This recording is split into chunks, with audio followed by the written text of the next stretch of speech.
Take Care of Maya. Ito ay isang true-to-life documentary na tumalakay sa malungkot na nangyari sa buhay ng Kowalski family. Taong 2005 nang isinilang na mag-asawang Jack at Beata Kowalski ang kanilang panganay na anak na si Maya. Makalipas lamang ang ilang taon ay isinilang naman nila ang kanilang anak na lalaki na si Kyle.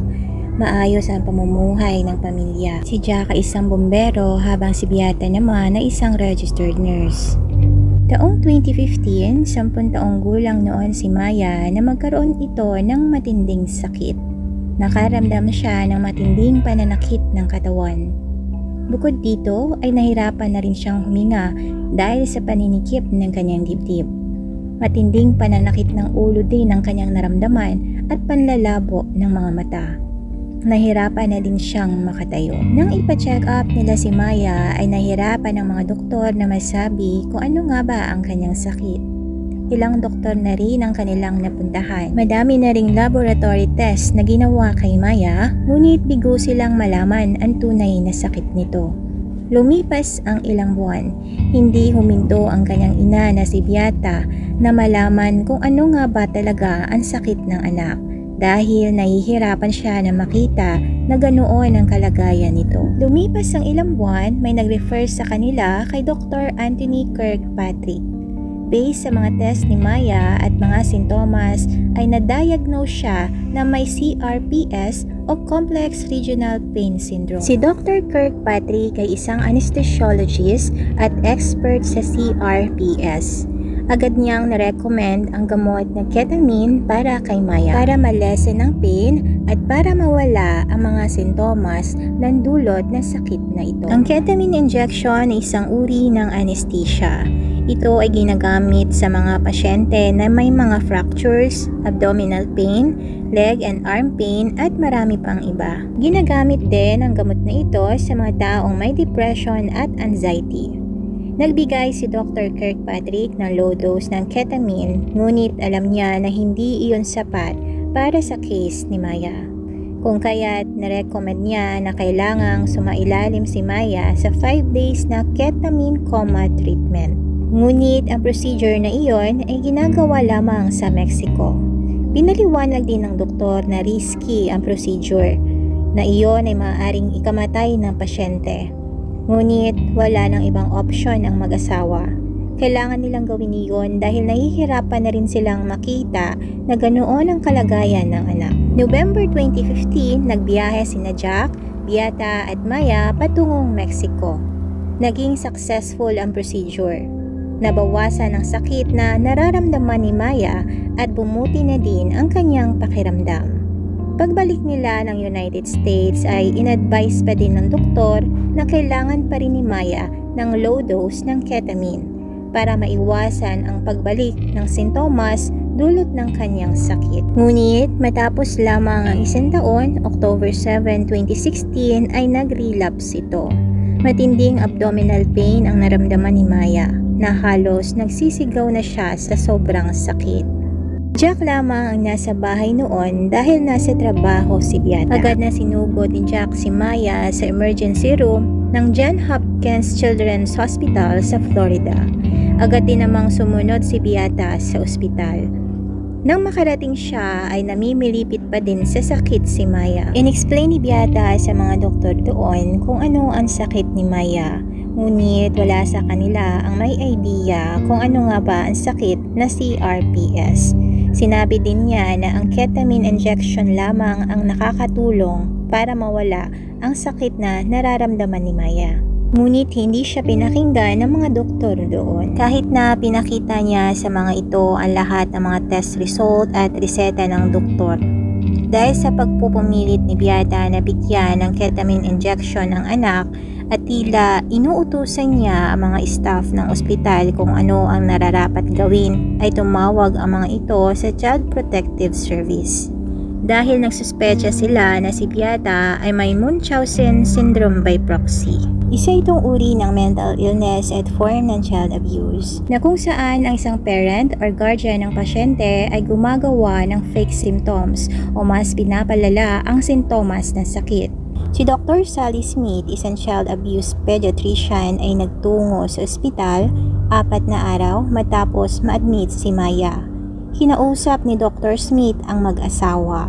Matapos nito ay nagulat na lamang sila na sabihin na hindi nila maaaring makita si Maya. Hindi makapaniwala ang mag-asawa sa nangyari. Pinagsuspetsahan sila na inabuso si Maya. Dahil dito ay agad silang nag-hire ng lawyer para maibalik ang kustodiya ng anak. Nahirapan sila na maipanalo ang kaso.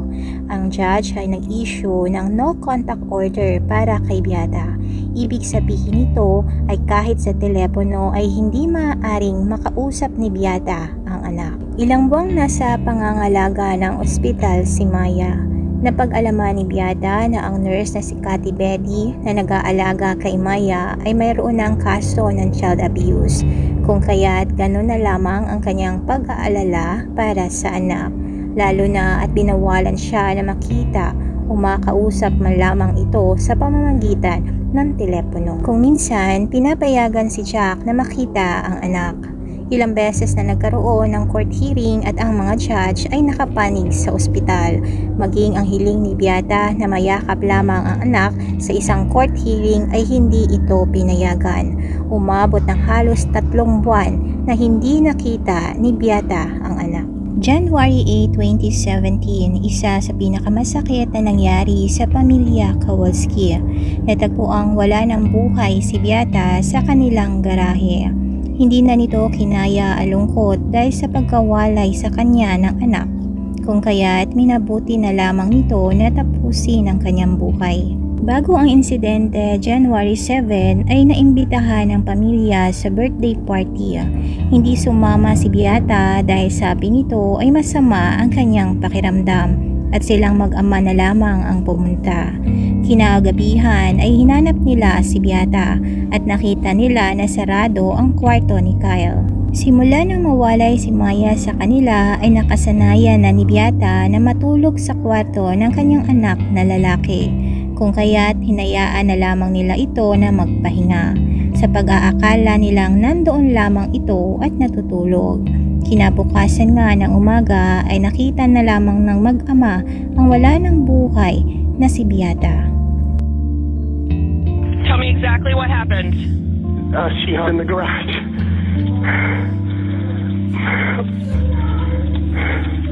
No. Stay on the line. Are you with her now? Well, I'm in the garage. How old is she? 42. Is she awake? I just have to verify. She's stiff. Oh my God. At bago siya mag-suicide ay nag-iwan ito ng isang mensahe.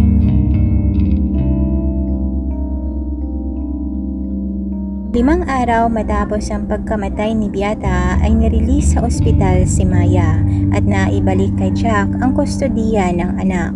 Agad nag-file ng kaso ang Kowalski family laban sa Johns Hopkins All Children Hospital. 2018 na mag-file ng kaso ang pamilya Kowalski laban sa mga doktor at ospital. Ngunit umabot ng 5 taon bago nagkaroon ng hatol dahil sa ilang beses na pagpupuspone ng hearing. Nitong taon lamang November 9, 2023, ang 6 na jury ay pumanig sa pamilya Kowalski laban sa ospital. Ang ospital ay magbabayad ng danyos na nagkakahalaga ng $261 million. Ayon sa mga jury, nabigo ang ospital na mag-investigate sa case ni Maya at agad silang nag-conclude na ito ay biktima ng child abuse. Bukod dito, ang mga pasyente na tulad ni Maya ay nangangailangan ng emotional support mula sa kanyang pamilya, ngunit inilayo nila ito sa kanyang mga magulang. Napag-alaman din na ang ospital ay nag-charge ng malaking amount sa insurance company ng pamilya Kowalski para sa CRPS treatment. Gayong una pa lamang ay hindi na nila pinaniwalaan ang pamilya tungkol sa sakit nito. Ang kasong ipinataw sa ospital ay false imprisonment, medical negligence, fraud, at intentional infliction of emotional distress.